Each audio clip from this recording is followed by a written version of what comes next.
एकदम से बदलाव आया, वो एक यही जो हरियाणा के अंदर जो नतीजा है वही वहाँ पर हुआ और इसी कारण से एकदम से जो हरियाणा में तो सभी ये कह रहे थे भी कांग्रेस की सरकार बनेगी, लोगों की आवाज़ थी।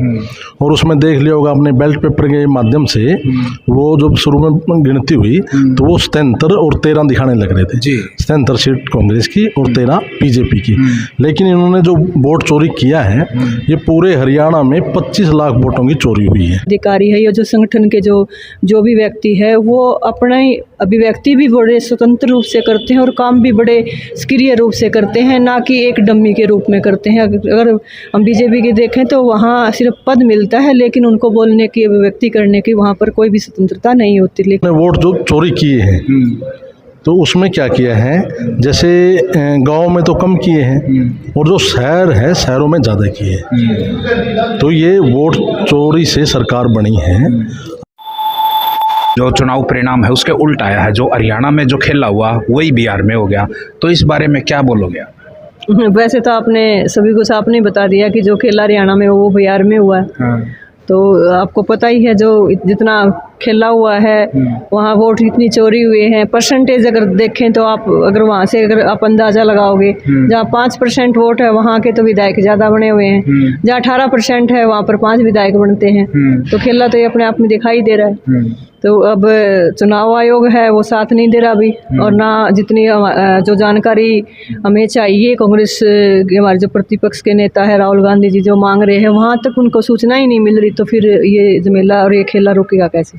चुनाव का लास्ट डे था, प्रधानमंत्री मोदी हो, बड़े बिहार के नेता है बीजेपी के, उन्होंने रैली नहीं की थी। तो सोशल मीडिया पे बात फैल गई थी कि बीजेपी ने तो वैसे ही हार मान ली। और राहुल गांधी जी ने उस दिन भी 3 रैली की थी, हर रोज 3 रैली। प्रियंका जी है, चाहे ये भी एक सोशल मीडिया पे चल रहा था कि तेजस्वी यादव ने तो हेलीकॉप्टर का ट्रैक्टर बना दिया, एक दिन में 20-20 रैली कर रहे थे।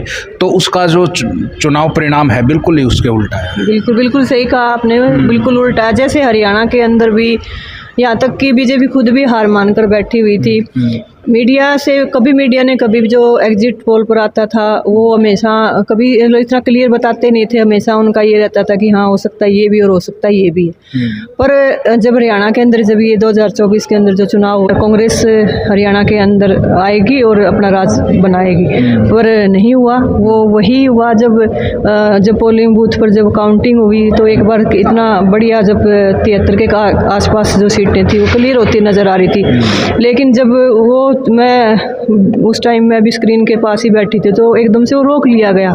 चुनाव आयोग ने 1 घंटे के लिए कोई भी जो पोलिंग पर काउंटिंग थी वो रोक दी गई। और उसी दौरान जो हुआ, जहाँ पर थोड़ा डिफरेंस था या ये कहीं जहाँ मशीनें वगैरह में जहाँ गड़बड़ की गई तो वहाँ से एकदम से फिर 37 पर सीट आकर रुक गई। रात को मैडम CCTV बंद कर दिए गए, लगातार बॉक्स खाली मिल रहे थे।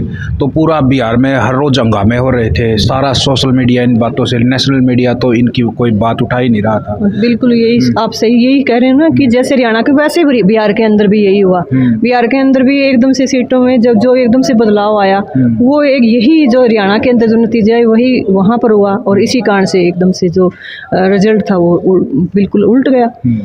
सर, लोकतंत्र कैसे बचेगा? जैसे राहुल गांधी जी संविधान बचाने की बात करते हैं, अगर इसी तरीके से खेला होता रहा, अगर पब्लिक ही अपने मत का जो अधिकार का प्रयोग करती है और वोट कहीं और चला जाता है, आप लोग बोलते हैं, तो ऐसे कैसे चलेगा आगे? आदरणीय श्री राहुल गांधी जी ने 5 तारीख को जो ये हाइड्रोजन जो बम फोड़ा है वो बिल्कुल जायज़ है, क्योंकि पूरे हरियाणा में भी और बिहार में भी अभी जो उसमें तो ये वोटों की चोरी हुई है। तो इसमें लोकतंत्र भी खतरे में है और संविधान भी खतरे में है। तो अगर उसमें लोग जैसे वोट देते हैं, हरियाणा में तो सभी ये कह रहे थे भी कांग्रेस की सरकार बनेगी, लोगों की आवाज़ थी। और उसमें देख लिया होगा अपने बैलेट पेपर के माध्यम से, वो जब शुरू में गिनती हुई तो वो 77 और 13 दिखाने लग रहे थे। 77 सीट कांग्रेस की और 13 बीजेपी की।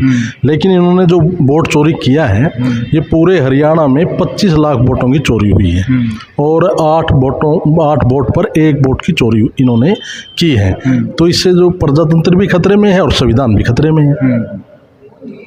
तो आने वाले भविष्य को लेकर कांग्रेस की क्या रणनीति रहेगी? आदरणीय श्री राहुल गांधी जी ने पूरे देश में जो वोट चोर गद्दी छोड़ अभियान जो चलाया है, उसी के तहत हरियाणा में भी अभी 1 महीने में पूरे डिस्ट्रिक्ट लेवल पर ये प्रोग्राम जो है ये चलाया जाएगा और 12 नवंबर से शुरू है और उसके बाद 11 तारीख को ख़त्म है।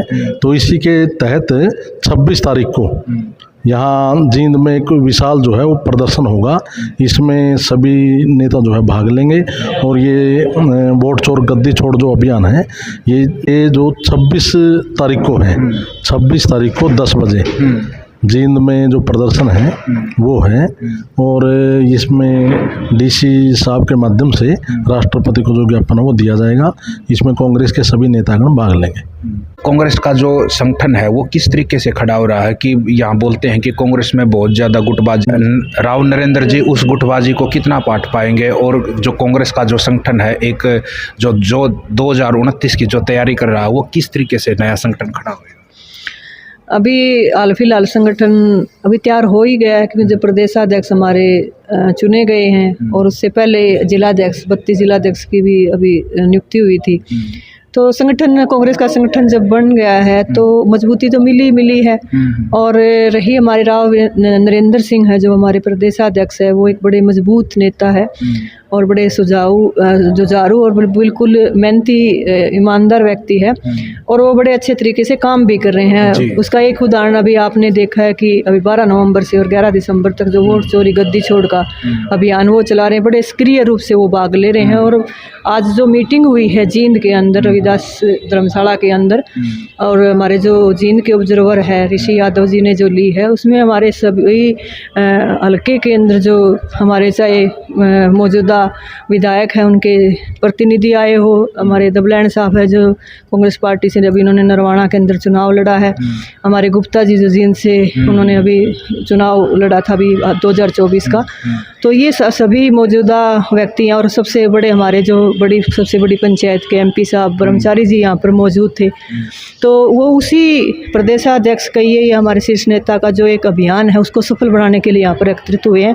तो आप ये देखिए कि संगठन कितना मजबूत बन गया और कांग्रेस पार्टी का जो संगठन है वाक्य में ही सब जितने भी जो भी कार्यकर्ता है या जो अभी पदाधिकारी है या जो संगठन के जो भी व्यक्ति है वो अपने अभिव्यक्ति भी बड़े स्वतंत्र रूप से करते हैं और काम भी बड़े सक्रिय रूप से करते हैं, ना कि एक डम्मी के रूप में करते हैं। अगर हम बीजेपी की देखें तो वहाँ सिर्फ पद मिलता है लेकिन उनको बोलने की, अभिव्यक्ति करने की वहाँ पर कोई भी स्वतंत्रता नहीं होती। लेकिन ये कांग्रेस पार्टी की व्यक्ति अपनी हर बात को बड़े खुले सिरे से और बड़े बढ़िया तरीके से अपनी अभिव्यक्ति भी करता है।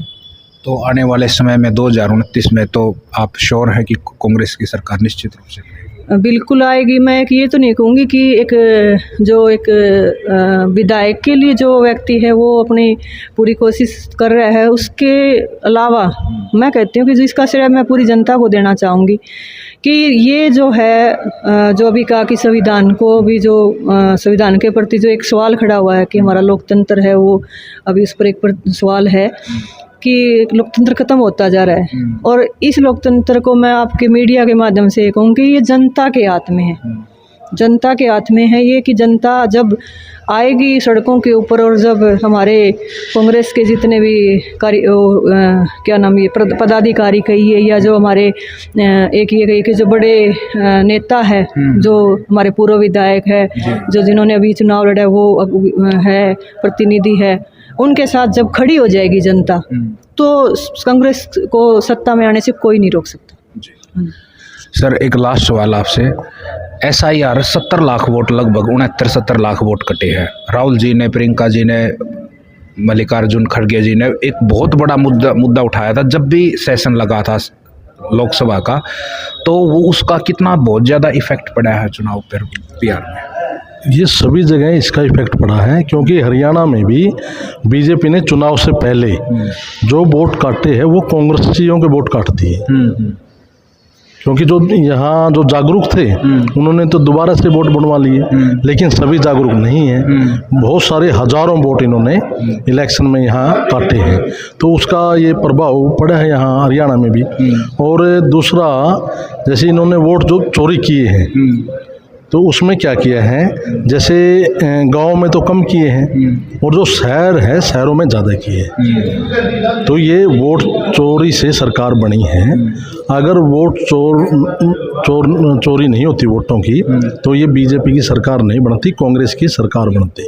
तो इन्होंने ये प्रजातंत्र के साथ भी हनन किया है और संविधान के साथ भी हनन किया है, लोगों के साथ धोखा किया है।